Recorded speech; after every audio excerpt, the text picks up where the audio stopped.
નમસ્કાર વિદ્યાર્થી મિત્રો, આજે આપણે ધોરણ 10 નું વ્યાકરણ અલંકાર અગાઉના વિડીયોમાં આપણે શબ્દ અલંકારના પેટા પ્રકારો વિશે અભ્યાસ કર્યો અને હવે આપણે અર્થ અલંકારના પ્રકારો વિશેનો આ વિડીયોમાં અભ્યાસ કરશું. ઘર બેઠા ઓનલાઈન શિક્ષણ મળી રહે એવા હેતુથી આપણે ધોરણ 10 નો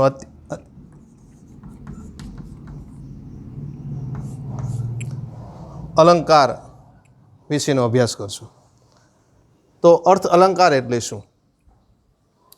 જે શબ્દ કે વાક્યમાં અર્થની ચમત્કૃતિ સર્જાતી હોય તેને અર્થ અલંકાર તરીકે ઓળખવામાં આવે છે. તો એનો આપણે પહેલો પ્રકાર ઉપમા અલંકાર.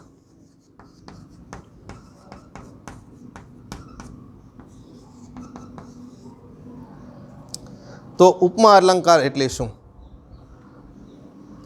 તો ઉપમા અલંકાર જ્યારે બે જુદી જુદી વસ્તુઓ વચ્ચે કોઈ એક ખાસ ગુણ અંગે સરખામણી કરવામાં આવી હોય ત્યારે ઉપમા અલંકાર બને છે.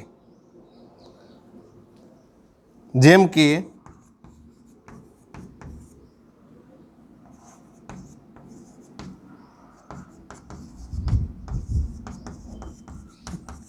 જેમ, તેમ, જેટલો, જેટલું, સો, સી, સા,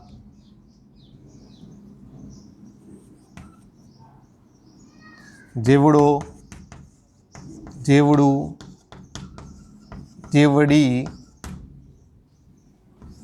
સમો, સમૂહ,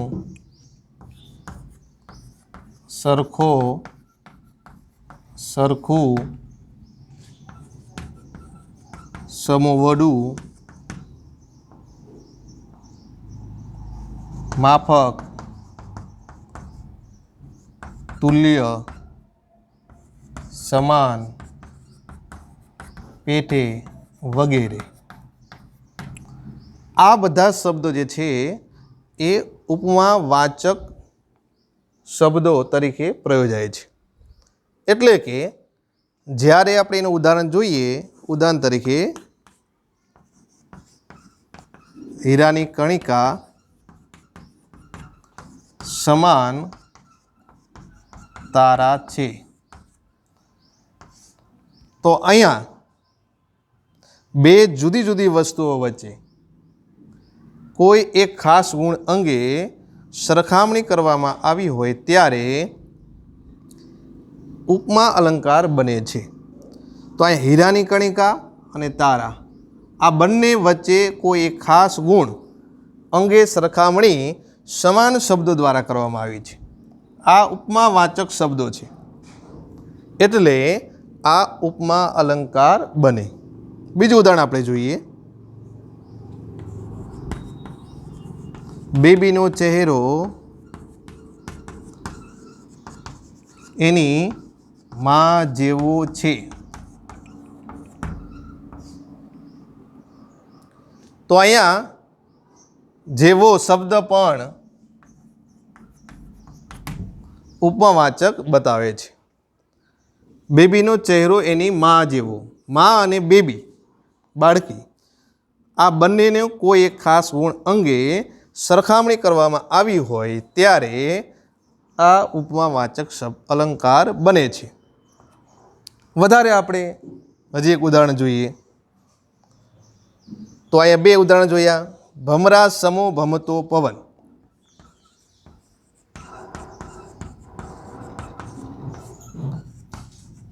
ભમતો પવન. તો અહીંયા ભમરો અને પવન બંનેના એક ગુણ અંગે સરખામણી સમૂહ શબ્દ દ્વારા કરવામાં આવી છે. એટલા માટે ઉપમા અલંકાર બને છે.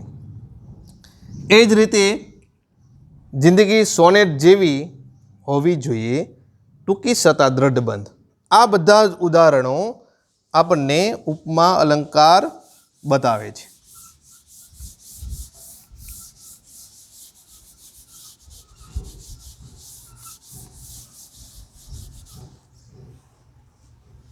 બીજો પ્રકાર ઉત્પ્રેક્ષા અલંકાર.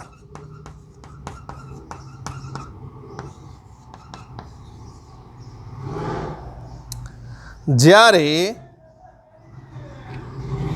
ઉપમેય અને ઉપમાન સમાન હોવાની સંભાવના એટલે કે કલ્પના કરવામાં આવી હોય ત્યારે ઉત્પ્રેક્ષા અલંકાર બને છે. જેમ કે જાણે, રખે અને શકે. આ ત્રણ શબ્દો દ્વારા ઉત્પ્રેક્ષા અલંકાર બને છે. ફરીથી, જ્યારે ઉપમેય અને ઉપમાન સમાન હોવાની સંભાવના કરવામાં આવી હોય ત્યારે ઉત્પ્રેક્ષા અલંકાર બને છે. ઉદાહરણ હવે જોઈએ. હોડી જાણે આરબ ઘોડી. હોડી જાણે આરબ ઘોડી. દેવોના ધામ જેવું, દેવોના ધામ જેવું હૈયું જાણે હિમાલય. હવે આપણે વ્યાખ્યાની સાથે જોઈએ. જ્યારે ઉપમેય અને ઉપમાન સમાન હોવાની સંભાવના કરવામાં આવી, કલ્પના કરવામાં આવી હોય ત્યારે આ અલંકાર ઉત્પ્રેક્ષા અલંકાર બને છે.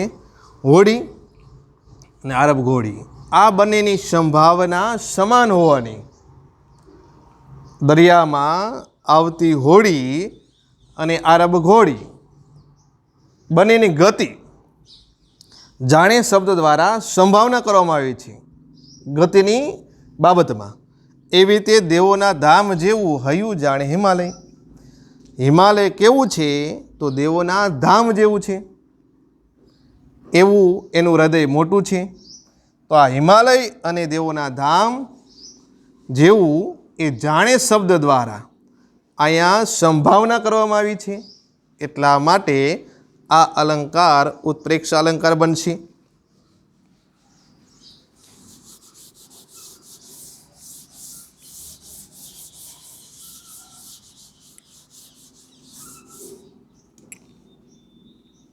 હવે આપણે આગળ ત્રીજો પ્રકાર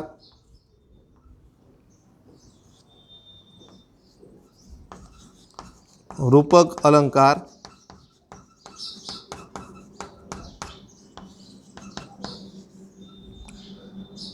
તો રૂપક અલંકારની વ્યાખ્યા, જ્યારે ઉપમેય અને ઉપમાન જુદા દર્શાવવાને બદલે એક જ હોય, સરખા હોય ત્યારે રૂપક અલંકાર બને છે. ઉદાહરણ તરીકે આપણે જોઈએ.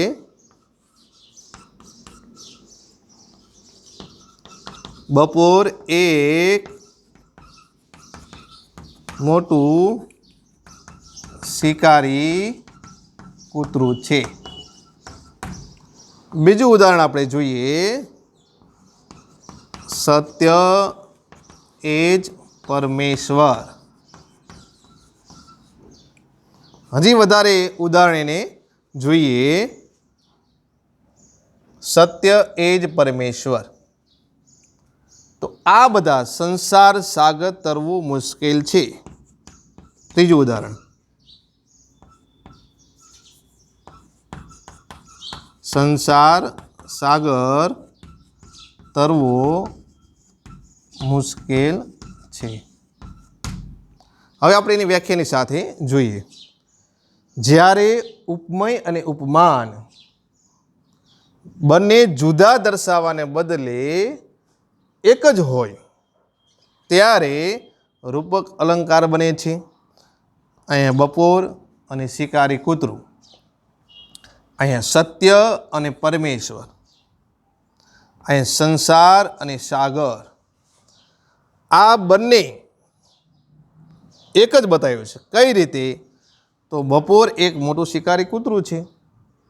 બપોરને શિકારી કૂતરા સાથે એ સરખામણી કરવામાં નથી આવી, પરંતુ બપોર એવી વસ્તુ જે છે કે એ શિકારી કૂતરા જેવું જ છે, કારણ કે શિકારી કૂતરું કરડે, બપોરે પણ આપણને કોઈને એ ગમતી હોતી નથી, આપણને બપોરના સમય દરમિયાન કામ કરવું ગમતું નથી, એટલે અહીંયા બંને બપોરને જ શિકારી કૂતરું ગણ્યું છે. એ રીતે સત્ય એ જ પરમેશ્વર, તો અહીંયા સત્ય એ જ પરમેશ્વર છે. પરમેશ્વર અને સત્ય બંનેને અલગ બતાવ્યું નથી. સત્યવાન જીવન જીવે એ જ પરમેશ્વર. એ જ રીતે સંસાર ને સાગર, જેમ સાગર અગાધ છે એ રીતે સંસાર રૂપી જીવન પણ ખૂબ જ એ અગાધ જીવનરૂપી જીવન જીવવું એ ખૂબ જ અઘરું હોય છે. તો અહીંયા સાગર અને સંસારને બંને એક જ વસ્તુ બતાવી છે, ત્યારે આ રીતે રૂપક અલંકાર બને છે. હવે આગળ ચોથો પ્રકાર આપણે જોશું. આ અલંકારની વ્યાખ્યા સાથે એનું ઉદાહરણને બરાબર આપણે સમજી લઈએ તો આપણે બહુ સરળ રીતે બની જતું હોય છે. અને પરીક્ષામાં પણ વારંવાર ખાસ કરીને ઉપમા, ઉત્પ્રેક્ષા અને રૂપક અલંકારના ઉદાહરણો પૂછાતા હોય છે. ચોથો પ્રકાર વ્યતિરેક અલંકાર.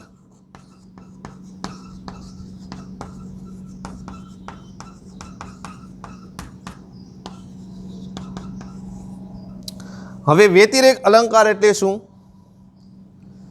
ઉપમાન કરતાં ઉપમયને ચડિયાતું બતાવવામાં આવ્યું હોય ત્યારે વ્યતિરેક અલંકાર બને છે. વધારે આપણે જ્યારે ઉદાહરણ સ્વરૂપે સાથે એની સરખામણી કરશું તો વધારે ખ્યાલ આવશે. રમાની આંગળી, રમાની આંગળીઓ કમળની પાંદડીઓ કરતાં વધુ કોમળ છે. જોઈએ હવે, જ્યારે ઉપમાન કરતાં ઉપમયને, તો અહીંયા કમળ જે છે એ ઉપમાન છે, રમાની આંગળીઓ એ ઉપમેય છે. જ્યારે ઉપમાન કરતાં ઉપમયને વધારે ચડિયાતું બતાવી છે તો અહીં આપણે જોઈ શકીએ છીએ કે રમાની આંગળીઓ કમળની પાંદડીઓ કરતાં પણ વધુ કોમળ છે. તો કમળની પાંદડીઓ તો બહુ મુલાયમ હોય છે, એનાથી વધારે કોમળ એ રમાની આંગળીઓ હોઈ શકે નહીં. પણ અહીંયા ઉપમાન કરતાં ઉપમેયને વધારે ચડિયાતું બતાવ્યું છે, એટલા માટે વ્યતિરેક અલંકાર બન્યું. આ રીતે માલાનું મુખ, બીજું ઉદાહરણ, માલાનું મુખ ચંદ્ર કરતાં વધુ સુંદર છે. અહીંયા પણ આપણે જોઈ શકીએ છીએ માલાનું મુખ ચંદ્ર કરતાં વધુ સુંદર છે. તો આ માલાનું મુખ એ ઉપમેય છે, ચંદ્ર એ ઉપમાન છે. ઉપમાન કરતાં ઉપમેયને ચડિયાતું બતાવ્યું છે, તો ચંદ્ર કરતાં વધારે સુંદર હોઈ જ ન શકે. પણ અહીંયા માલાનું મુખને ઉપમાન કરતાં વધારે ચડિયાતું બતાવ્યું છે, સુંદર બતાવ્યું છે, એટલા માટે અહીંયા વ્યતિરેક અલંકાર બન્યું. હજી વધારે ઉદાહરણ આપણે દ્વારા સમજશું. જે રાજા સિંહ કરતાં વધુ શૂરવીર છે, જે રાજા સિંહ કરતાં વધુ શૂરવીર છે. તો અહીંયા સિંહ એ ઉપમાન છે, રાજા એ ઉપમેય છે. ઉપમાન કરતાં ઉપમેયને વધારે ચડિયાતું બતાવ્યું છે. સિંહ કરતાં પણ રાજાને શૂરવીર વધારે બતાવ્યા છે, અને સિંહ કરતાં રાજા શૂરવીર હોઈ જ ન શકે. એટલા માટે આ ઉદાહરણમાં, ત્રણેય ઉદાહરણમાં વ્યતિરેક અલંકાર બને છે.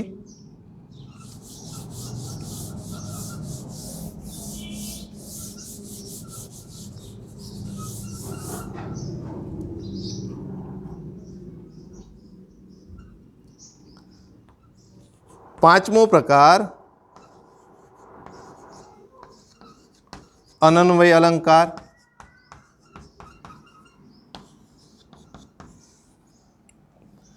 તો આની વ્યાખ્યા જ્યારે ઉપમેયને જ ઉપમાન ગણવામાં આવ્યું હોય, બંને વચ્ચે ભેદ ન ગણવામાં આવ્યો હોય, ત્યારે આ અલંકાર અનન્વય અલંકાર તરીકે ઓળખવામાં આવે છે. અને એસએસસી બોર્ડમાં વારંવાર આ અનન્વય અલંકારના ઉદાહરણ આપો અથવા ઉદાહરણ ઓળખાવો એવો પ્રશ્ન આવતો હોય છે. તો વધારે આપણે ઉદાહરણ જોશું. હિમાલય એટલે હિમાલય,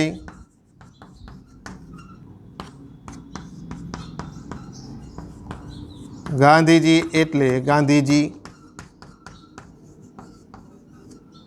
ત્રીજું વધારે આપણે ઉદાહરણ જોશું તો સત્ય એ જ સત્ય,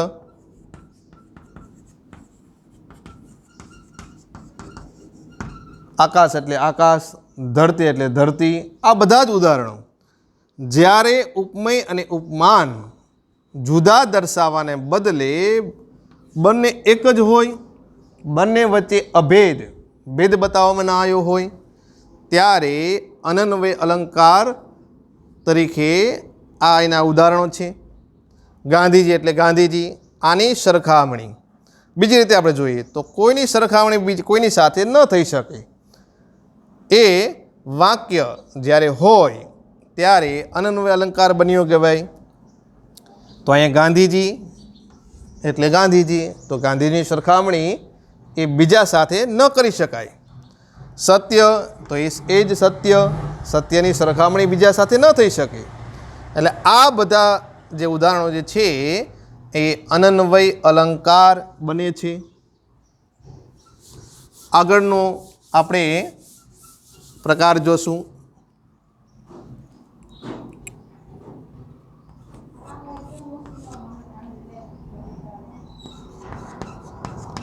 શ્લેષ અલંકાર.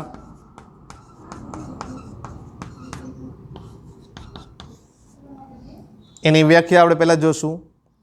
જ્યારે પંક્તિ કે ઉક્તિમાં એક શબ્દનો એક કરતાં વધારે અર્થ બનતો હોય ત્યારે આ અલંકાર શ્લેષ અલંકાર તરીકે ઓળખવામાં આવે છે. ખાસ કરીને આ અલંકારમાં એ શબ્દના સમાનાર્થી શબ્દો આપણનો ખ્યાલ હોવો જોઈએ. ઉદાહરણ તરીકે આપણે જોઈએ.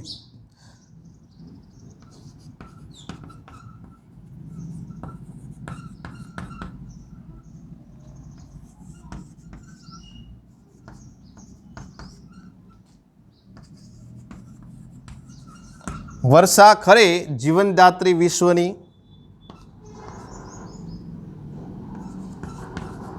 દીવા નથી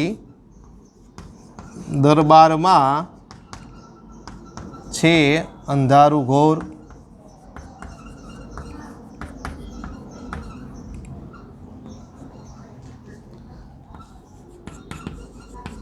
ચોમાસું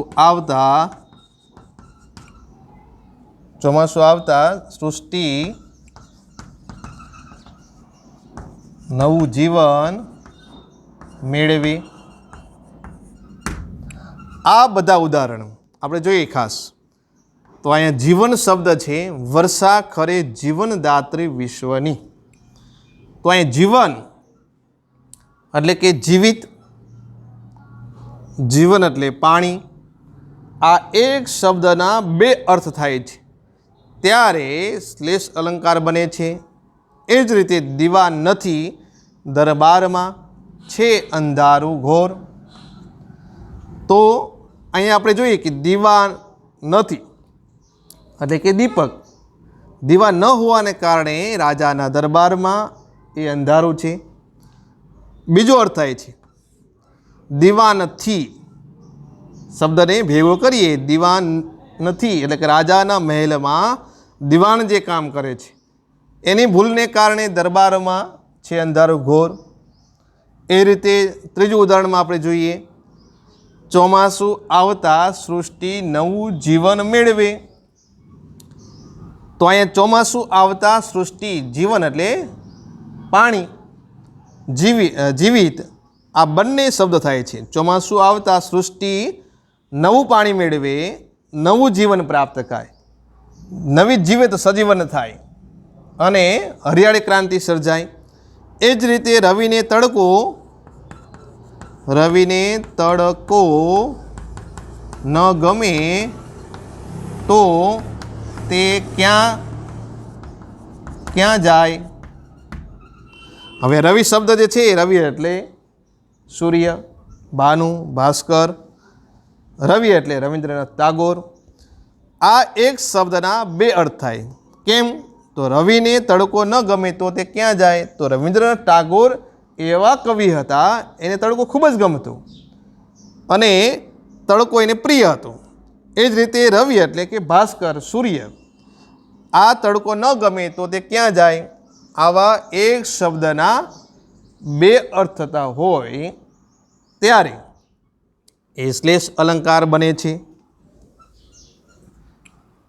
એ જ રીતે આપણે સાતમો પ્રકાર હવે જોશું.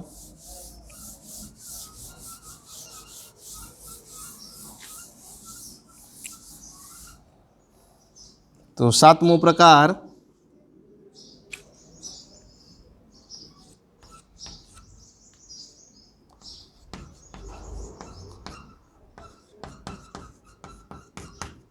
સજીવારોપણ.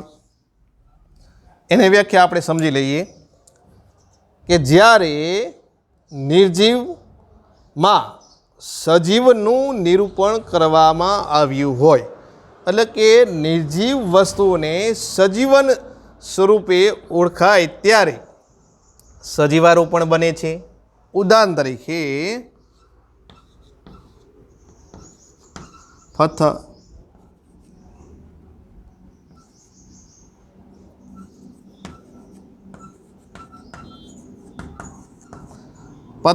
થર થર ધ્રુજે છે. ઘડિયાળના કાંટા ઉપર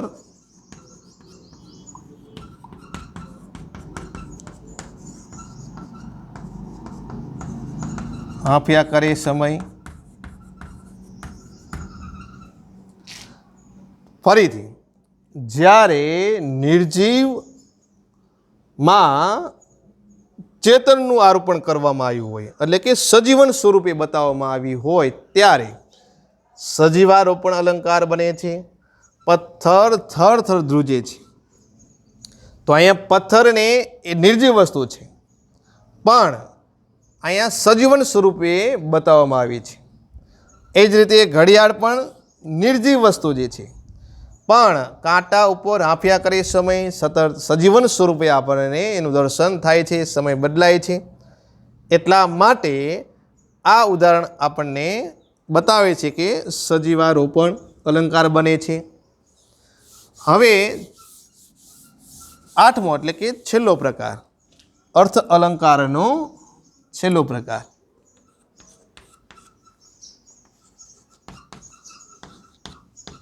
વ્યાસસ્તુતિ અલંકાર.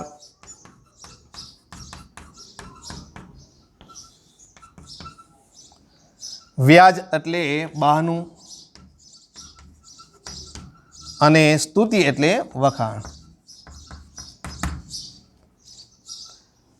વ્યાજ એટલે બહાનું વ્યાકરણની ભાષામાં, સ્તુતિ એટલે વખાણ.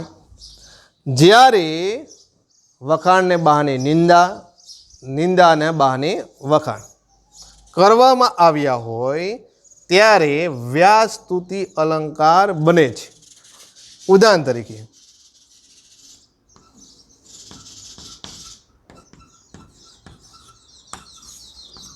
અહોસી તમારી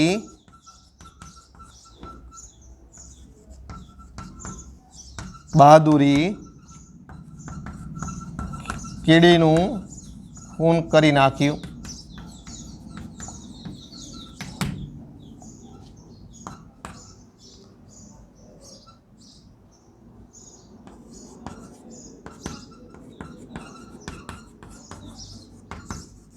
સી તમારી હિંમત, કૂતરું જોઈ નાસ્યા. આ બંને ઉદાહરણમાં આપણે સહેલા પડે એટલા માટે આવા ઉદાહરણ આપણે સમજીએ. અહો સી તમારી બહાદુરી, તો પહેલું આપણને આ વાક્યમાં શું દેખાય છે? તો કે વખાણ બતાવવામાં આવે છે. વખાણને બહાને પાછળથી નિંદા કરવામાં આવી છે. કીડીનું ખૂન કરી નાખ્યું.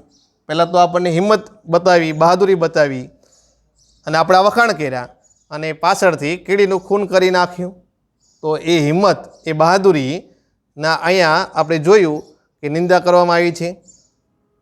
એ જ રીતે સી તમારી હિંમત, કૂતરું જોઈને નાસ્યા. પહેલાં અહીંયા વખાણ કરવામાં આવે છે અને પાછળ નિંદા કરવામાં આવી છે. આ રીતે વ્યાજસ્તુતિ અલંકાર બને છે. આ રીતે ધોરણ 10 અને ધોરણ 9માં પણ વ્યાકરણ તરીકે અલંકાર એ પૂછાય છે. આપણે આ વિડિયામાં અર્થ અલંકારના આવા કુલ 8 પ્રકાર જોયા, અને આગળના વિડિયામાં આપણે શબ્દ અલંકારના 3 પ્રકાર જોયા. આ રીતે પરીક્ષામાં કુલ 11 અલંકારમાંથી એ એસએસસી બોર્ડમાં આપણને એ પરીક્ષામાં 2 સ્વરૂપે એ પ્રશ્ન પૂછાતો હોય છે કે અલંકારનું ઉદાહરણ આપો. ઉત્પ્રેક્ષા અલંકારનું ઉદાહરણ આપો, અનન્વય અલંકારનું ઉદાહરણ આપો, સજીવારૂપ અલંકારનું ઉદાહરણ આપો, વ્યાજસ્તુતિ અલંકારનું ઉદાહરણ આપો. આ રીતે પણ પૂછાઈ શકે છે. અને બીજી રીતે એ પરીક્ષામાં આપણે આવતું હોય છે કે જે ઉદાહરણ આપેલું છે એ કયો અલંકાર બને છે. તો આ રીતે ઉદાહરણ આપેલું હોય અને એના ઉપરથી અલંકાર આપણે ઓળખાવાનો છે.